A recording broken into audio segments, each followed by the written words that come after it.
जय सिया राम। मैं हूं पंडित अरविंद गौड़। स्वागत करता हूं आपका अपने YouTube चैनल ज्योतिष विद अरविंद गौड़ में। एक सीरीज बनाने का प्रयास किया जा रहा है और उसमें ये समझने की कोशिश हो रही है कि क्या वजह होती हैं जिसके कारण वैवाहिक जीवन में तनाव आता है, दुख आते हैं, परेशानियाँ आती हैं, अलगाव आता है, प्रेम कम होता है, संबंध टूट जाते हैं, तलाक हो जाता है या जीवन साथी की मृत्यु हो जाती है। तो केवल ये समझने के लिए इसे ना देखें कि तलाक ही को देखना है।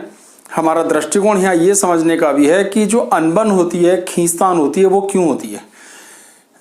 धीरे धीरे इसमें वो विषय भी लेंगे कि क्या एक बार तलाक हो जाए तो दोबारा भी तलाक होना ही चाहिए या दोबारा शादी होने पर तालमेल अच्छा हो सकता है कि नहीं। सभी बिंदुओं पर प्रकाश डालने का जितनी मेरी समर्थ है मैं प्रयास करूँगा। कुछ एग्जाम्पल देता हूँ जिससे कि वो बात आपके लिए समझना थोड़ा सा सहज हो जाए, क्योंकि मैं लगातार चौथे दिन आज चौथा वीडियो अपलोड कर रहा हूं तो शायद देख नहीं पा रहे हैं आप लोग, इसलिए अगला वीडियो कल की जगह परसों अपलोड करूंगा जिससे आपको देखने का मौका मिले, यानी एक दिन छोड़कर एक दिन। आज का विषय क्या है कि सप्तम भाव पर पापी ग्रहों का प्रभाव नहीं होना चाहिए। मोटे मोटे 3 तरीके संभव हैं। एक कि अगर लग्न में कोई ग्रह उच्च का होगा तो उसकी सप्तम दृष्टि 7वें भाव पे नीच की आएगी ही, पहला। क्योंकि ये बड़ा मुश्किल से लगने वाली चीज है इसलिए मैंने इसका कोई एग्जाम्पल नहीं दिया है, सिर्फ आपको बता दिया अगर लग्न में कोई ग्रह उच्च का होगा तो 7वें घर पर अपनी नीच दृष्टि डालेगा। दूसरा, कोई पापी ग्रह अगर सप्तम भाव में बैठा है तो वो भी वैवाहिक जीवन की परिस्थितियों को प्रभावित करेगा। तीसरा, किसी पापी ग्रह की दृष्टि भी अगर सप्तम भाव पर पड़ रही है तो उसका भी बुरा प्रभाव वैवाहिक जीवन पर आएगा। तो 3 बिंदु हैं आज जो देखने हैं, वो ये कि लगन में ग्रह उच्च का है तो भी आपको परेशानी जरूर आएगी, थोड़ी बहुत जो भी है। पापी ग्रह वहां अगर बैठे हैं तो पापी ग्रहों की दृष्टि पड़ रही है तो कई बार तीनों भी एक साथ हो सकते हैं। एक से ज्यादा ग्रहों का प्रभाव भी देखने में आ सकता है, तो मैंने एग्जांपल्स में बस समझाने की कोशिश की है। इनमें 2 कुंडलियां ऐसी हैं जो इनसे पिछले वीडियोस में भी ली गई हैं, एक बॉम्बे की और एक चंडीगढ़ की। जो अब तक पहले 3 सूत्र मैं बता चुका हूं, उसमें से पहला था कि सप्तमेश को अपनी नीच राशि में नहीं होना चाहिए। दूसरा सूत्र था कि सप्तमेश 6, 8वें, 12वें भाव में नहीं होना चाहिए। तीसरा सूत्र मैंने बताया था कि सप्तम भाव में त्रिकेश यानी 6, 8, 12वें भाव के स्वामियों को नहीं होना चाहिए। और आज का है कि सप्तम भाव में पापी ग्रह होना या उनकी दृष्टि या उनकी नीच दृष्टि नहीं होनी चाहिए। इससे भी वैवाहिक जीवन की क्वालिटी पर फर्क आता है। सिर्फ किसी एक योग के लग जाने पर, एक सूत्र के लागू होने पर आप ऐसा आकलन ना करें कि तलाक हो जाएगा या जिंदगी में दिक्कतें आएंगी ही, ऐसा जरूरी नहीं। 2 या 3 सूत्र लगने पर ही आप इस संबंध में सोचें। सारे वीडियोस को जब आप देख लेंगे तो मुझे उम्मीद है स्वयं ही इसका आकलन करना आपको आ जाएगा। ये ज्यादा मुश्किल विषय नहीं है। तो पहले मैं आपको दृष्टियों के संबंध में बता देता हूं, कौन कौन से ग्रह की कितनी दृष्टि है और किस तरह वो देखते हैं। उसके बाद मैं एग्जांपल्स दूंगा। कोई भी ग्रह किसी भी भाव पर वहां बैठकर या वहां अपनी दृष्टि डालकर प्रभाव डालता है और उसका एक समान ही अर्थ आता है, यानी अच्छा है तो अच्छा, बुरा है तो बुरा। तो हमें यह मालूम होना चाहिए कौन सा ग्रह किस किस तरह से दूसरे ग्रह को देखता है। राहु अपने घर से 5वें, 7वें, 9वें और 12वें घर को देखता है। बहुत सारे लोग 12वें घर की दृष्टि को नहीं लेते हैं, लेकिन कुछ ग्रंथों में इसका उल्लेख है, इसलिए मैंने लिखा। केतु की दृष्टियां भी राहु के समान ही होती हैं, 5वां, 7वां, 9वां और 12वां। शनि तीसरे, 7वें और 10वें घर को देखता है, यानी अपने घर से तीसरे जहां शनि बैठा है उसको भी गिनो और 1, 2, 3 ऐसे गिनना है। 3, 7, 10 मंगल की जो हैं 4थी, 7वीं और 8वीं दृष्टि होती है, पूर्ण दृष्टियां। सूर्य केवल एक ही दृष्टि रखता है, 7वीं। तो ये ग्रह जहाँ भी बैठेंगे वहाँ से उस हाउस को भी गिनना है जहाँ वो बैठा है, और इसको एंटी क्लॉकवाइज यानी घड़ी की विपरीत दिशा में गिन के आपको पता चल जाएगा कि 7वें भाव पर उसकी दृष्टि आ रही है या नहीं।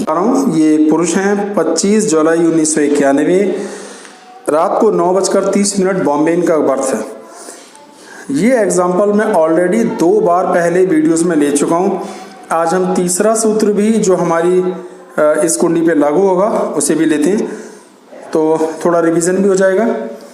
हमारा सबसे पहला सूत्र था सप्तमेश को नीच राशि में नहीं होना चाहिए, वो इन पर लागू नहीं है। दूसरा सूत्र था कि सप्तम भाव के स्वामी को छठे, 8वें, 12वें भाव में नहीं होना चाहिए था, पर इनका सूर्य जो सप्तम भाव का स्वामी है वो छठे घर में है। दूसरा रूल था छठे, 8वें, 12वें भाव के स्वामी को यहाँ नहीं होना चाहिए था। ये तीसरा रूल हमारा था। बुध यहाँ पर बैठा है जो, तो 2 रूल जो वैवाहिक जिंदगी के तनाव की जिम्मेदारी लेते हैं इन पे लागू हैं। और आज का विषय क्या है कि आज कौन से कि सप्तम भाव में पापी ग्रह नहीं होने चाहिए या पापी ग्रहों की दृष्टि नहीं होनी चाहिए। यहाँ मंगल बैठे हैं तो ये पापी ग्रह हैं, और राहु की 9वीं दृष्टि देखिए कैसे, 1 2 3 4 5 6 7 8 9, तो ये राहु की 9वीं दृष्टि भी इस घर पर पड़ रही है। यानी एक मंगल यहाँ बैठा है और दृष्टि को भी बैठे होने बराबर ही प्रभाव मान के चलें तो 2 पापी ग्रहों का प्रभाव इनके 7वें घर में आ गया। मुझे उम्मीद है ये बात क्लियर हो गई होगी। ये दूसरी कुंडली है, ये एक महिला है, 13 मई 1982, रात को 9:40 चंडीगढ़। क्षमा। इस कुंडली में भी हमारा जो रूल है वही था कि सप्तम भाव के स्वामी को छठे, 8वें, 12वें भाव में नहीं होना चाहिए, वो लागू है। सप्तम भाव का स्वामी बुध किस घर में बैठा है, 7th हाउस में। तो आज जो हमारा सूत्र है वो ये है कि सप्तम भाव में पापी ग्रह नहीं होने चाहिए, तो वो हैं राहु यहाँ बैठते हैं और शनि अपनी दशम दृष्टि से यहाँ देख रहे हैं। कैसे, 1 2 3 4 5 6 7 8 9 10, ये शनि की यहाँ पूरी दृष्टि है। तो इन पर 4 में से 2 सूत्र पूरी तरह लागू हो गए कि एक पापी ग्रह है, दूसरे पापी ग्रह का प्रभाव दृष्टि से आ रहा है। ये एक और एग्जांपल लेते हैं। ये एक पुरुष की कुंडली है, 16 अक्टूबर 1987, सुबह 6:05 दिल्ली। इनकी कुंडली में सप्तम भाव में राहुदेव बैठे और लगन में सूर्य और मंगल की भी 7वीं दृष्टि पड़ रही है, सूर्य की भी 7वीं दृष्टि पड़ रही है। तो इस हिसाब से सप्तम भाव पर राहु का, मंगल का और सूर्य का 3 पापी ग्रहों का प्रभाव है। अगर आप ध्यान देंगे तो इस कुंडली में हमारा दूसरा सूत्र कि सप्तम भाव का स्वामी छठे, 8वें, 12वें भाव में नहीं होना चाहिए था, वो है। इनके 7वें भाव के स्वामी का नाम है गुरु और वो कुंडली के 8वें घर में है। तो इस कुंडली में अब तक जो 4 नियम आपको बताए गए हैं, 2 लागू होते हैं, एक सूत्र नंबर 2 और एक सूत्र नंबर 4 जो आज का हमारा विषय है। ये एक और कुंडली है, एक महिला है, 13 अक्टूबर 1979, सुबह 3:40 दिल्ली।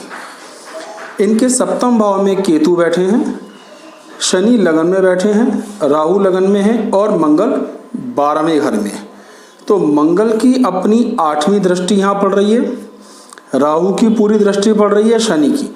तो इनके भी 7वें भाव में 3 पापी ग्रहों का प्रभाव पड़ रहा है।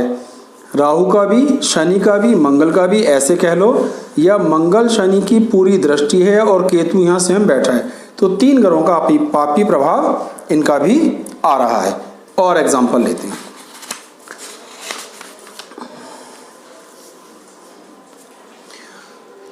इस कुंडली को देखिए, ये एक पुरुष की कुंडली है, 16 सितंबर 1989, रात को 11:30 दिल्ली। अब इनकी कुंडली में जो हमारा सूत्र था 3 नंबर का कि छठे, 8वें, 12वें भाव के स्वामी को सप्तम भाव में नहीं होना चाहिए। तो इनका शनि सप्तम भाव में आ गया, तो सूत्र नंबर 3 लगा। अब हमारा आज का रूल है कि सप्तम भाव में पापी ग्रह या तो हों या उनकी दृष्टि नहीं होनी चाहिए। शनिदेव यहाँ विराजमान हैं और मंगल की चौथी दृष्टि 1 2 3 4 यहाँ पड़ती है। केतु की 1 2 3 4 5 यहाँ दृष्टि पड़ती है। तो इनके भी 7वें भाव पर शनि, मंगल और केतु का बुरा प्रभाव, पापी प्रभाव पड़ रहा है। ये आज की आखिरी एग्जाम्पल है।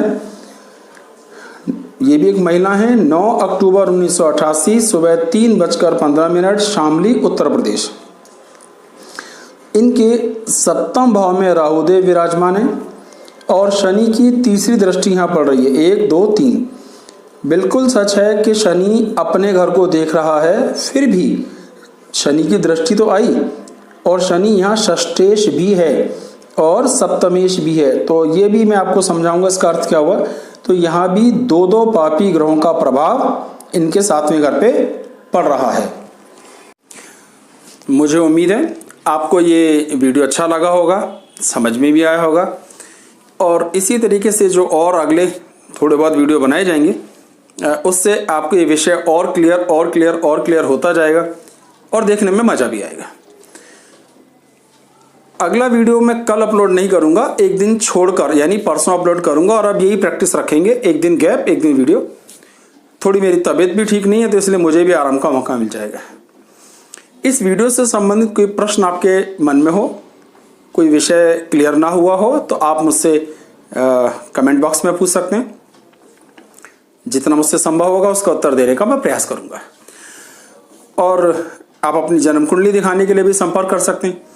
मेरा व्हाट्सअप नंबर यहाँ फ्लैश हो रहा है, जब आप उस पर मैसेज भेजेंगे तो आपको फीस और फीस कैसे भेजनी है इस संबंध में जानकारी दे दी जाएगी। फिर भी कोई भी विषय अगर मन में है तो ज़रूर पूछें।